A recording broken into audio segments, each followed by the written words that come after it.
Hey there, guys. All right, today we are back with week 53 of World War II, August 31st, 1940. The war is officially 1 year old. 366 days of crushed hopes, suffering, and death. It, I don't think this one's gonna be over anytime soon. Spoiler warning. Anyway, I'm gonna make a little bit of a channel announcement-ish here at the start of this video. As of recording this, I am recording this on February 1st. You guys are, of course, seeing this a little over a week after February 1st, just because of how I record, blah, blah, blah, blah. But January of 2024 was the first month, ever since that I hit, started making AdSense money off of YouTube. This past January 2025, was the first month in all of my almost 5 years of reacting. Well, 4 years of being paid reacting to videos where I have not met the threshold to be paid out for a month. Now, of course, I have a job outside of this, and so it is not like a detrimental thing. However, it is very much a sign of this channel really is not. This channel has stagnated. Every time we get a every time I hit the recommended feed on a channel, maybe once once a year, maybe twice a year if I'm lucky. Like last year, it was the Warhammer stuff did pretty well, but then those tapered off. None of it seems to stick, unlike what I've seen with other reaction channels, where they'll pop off and then they'll stay like growing. Mine seems to pop off and then we go back down to the norm. Maybe the status quo from before the pop off was down here, but now we're up here. Other channels from what I've seen, when they pop off, they get when they no longer are being recommended as much, they seem to be a bit certainly in way better straits than this channel does whenever it happens to me. And of course, I'm not like complaining about it. This is lazy content. This isn't hard to make. It's just still kind of time consuming to do. Right? I spend, I don't know, 5 hours of my time every weekend doing this. Recording, editing, right? 5 hours of my time. Those 5 hours could be spent doing other stuff, like writing. And so this could potentially be the last year of me being consistent on YouTube. Or at the very least, maybe the reaction content stops after this year and I start making other kinds of content. We'll see if I have inspiration for that, or ideas. But yeah, essentially, kind of just this reaction content ain't going anywhere. Isn't taking me anywhere. And it's kind of just, kind of like, why am I still doing it? You know, if I'm not making the money for what I think my time is worth, or I could be doing something else that I would enjoy more, I'd rather be doing that. But for now, at least as of this moment, as of this year, I can guarantee probably the next 6 months, as of right now, will still be daily uploads. We'll see. We'll see where we go. But anyways, with that yapping done, let's dive into the video. Yeah, I know. It's hard to believe. Yeah, yeah. It just seems like it's gone so fast. Yeah. August. It's gone pretty fast because we've been watching 2 videos a week, and then that one time where I watched 8 videos in a row. 31st, 1940. By tomorrow morning, this war will be 1 year old. Not yippee, or bad, or sad, or dad. I'm Indy Nidell. This is World War II. Last week, the Chinese Communist Army launched the 100-regiment offensive against the Japanese invaders. America, in spite of being neutral, began coordinating policy with Britain, and the Battle of Britain Neutral. continued, with the Luftwaffe now focusing its attention on British airfields. That continues all this week.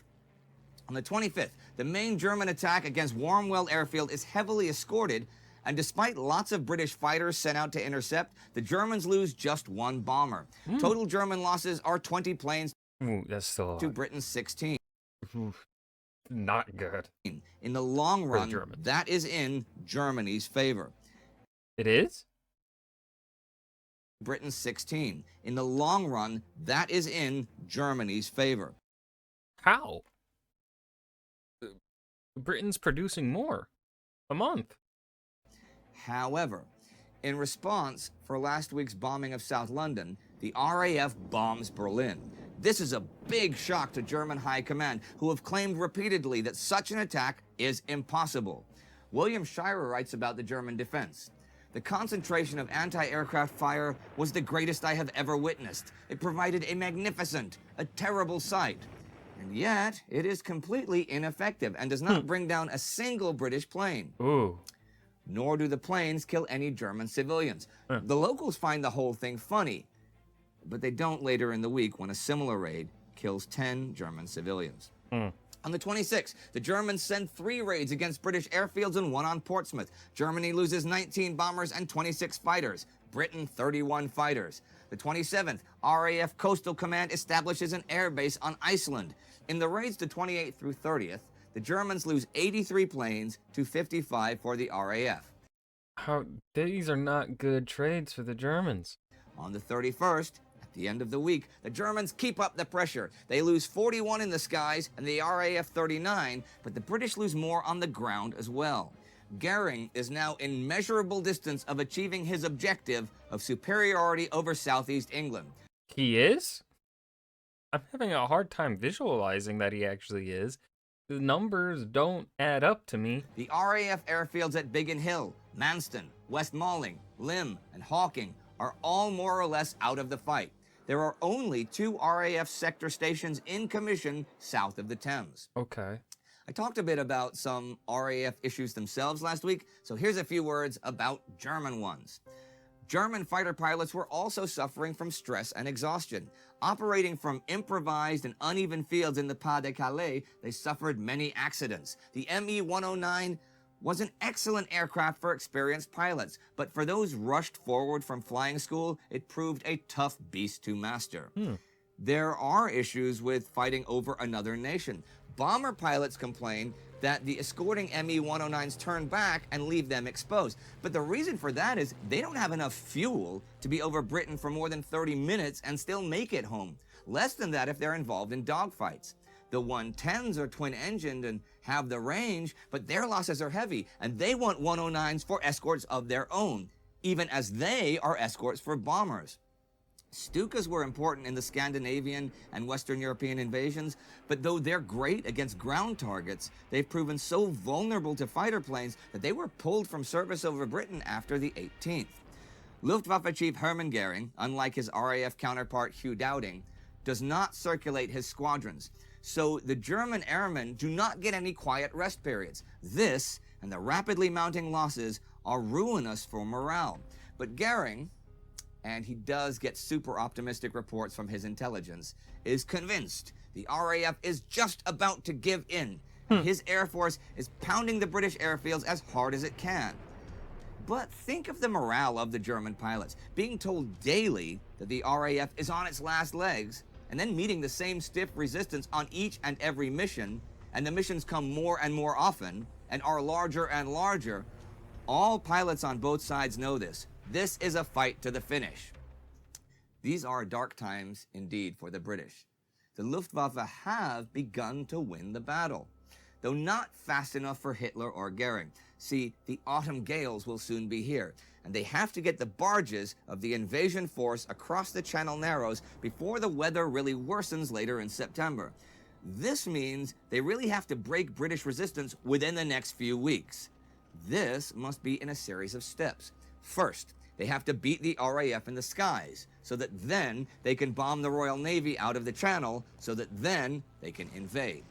So German High Command That part I disagree with because I think we've talked about this before, right? The German Luftwaffe is able to establish dominance. Like the RAF could refuse to contest the Germans over the English Channel. The English Channel. So like the Germans had the runaway with it, right? Now, of course, argument can be made that were the Germans to ignore the RAF on the British homeland, right, and just focus on the sea part, then the British would be able to build up a proper air defense for then a coming land invasion and thus make it more. That I can understand that argument being made, but still, like, I'm having a hard time seeing um how the Luftwaffe is currently winning. Like, we're being told they are. The numbers don't quite add up when I think we were also told that the RAF is already producing fighters at a faster rate than the Germans. So decides to change the focus of the operation once again. On the 31st, as the week ends, they decide that from September 7th, London is to be the target. You may wonder why a real attack on London has been withheld so far, except for the scattered bombing done there last week at pilot's discretion. He had withheld it because he had still hoped to bring Churchill to the conference table, and also to avert retaliation against German cities. Now he was driven to the calculation that only by an attack on London would the English fighters leave their dens and be forced to give open battle, as the ace Adolf Galland put it. So that ooh, okay, so are you telling me that the Battle of London was essentially also the Battle of Jutland from World War One, where it's the German High Command's hope to force the British into a massive open battle, a decisive open battle that'll just make or break the future of the fight?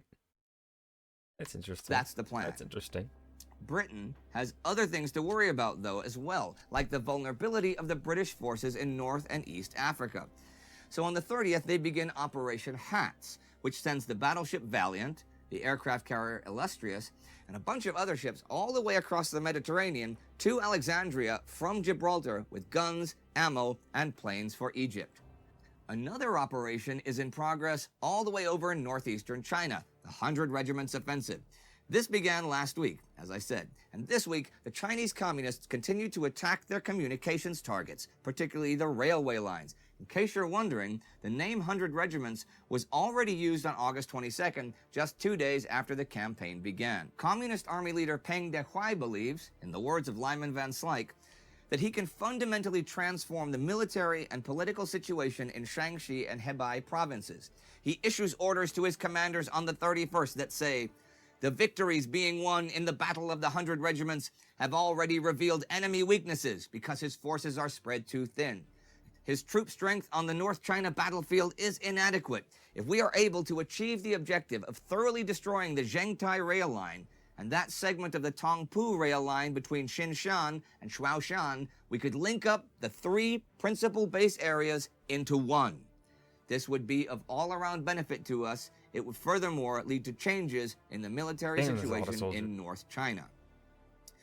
The rail lines aren't just simple communication lines, however. And the situation there the past year is pretty interesting. Beginning last year in North China and continuing all this year, Japan has been pursuing a policy of pacification, which meant working outward from secure areas into guerrilla zones. First, they would sweep an area of the enemy, then set up a bunch of strong points, interconnected so they could reinforce each other. Then puppets would run these strong points so that the Japanese could repeat the process further afield.